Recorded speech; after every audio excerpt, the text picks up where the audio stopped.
And Christian, what about, adversaries, whether it be China or rivals, at least, in terms of U.S. foreign policy, like Vladimir Putin? Well, you can imagine adversaries like Russia, competitors like China, they have been quite gleeful, frankly, at the endless days of count that it took. Because what they like is to see American institutions and Western institutions belittled and degraded. That's what they like.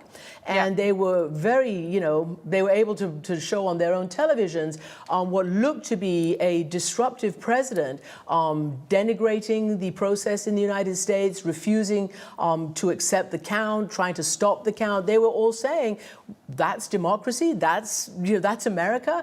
What is this? So it's a huge relief for everybody to see this count finally come to the end that it has, in so much as President-elect has been named.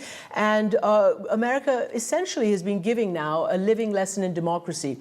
And I think a lot of people, a lot of leaders, a lot of people around the world are very keen that the United States restores its sort of moral imperative, the values that it has always upheld, always sought to promote, and has always been relied upon for. And I think that is really important. I mean, interestingly, the Chinese president said last week, and President Trump has been in a trade and tariff war with him, he said, no amount of protectionism, unilateralism, or extreme egoism is applicable and works in the world today.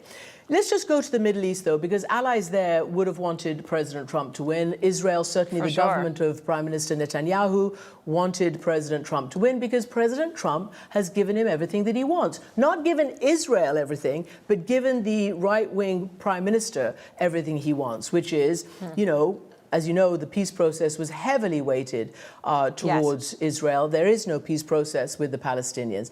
And of course, MBS, who has his own major authoritarian problems, he has ordered the murder and the dismemberment of a journalist. He's very pro-President Trump. And so too the Gulf states, because they believe that President Trump has really, been on their side against Iran.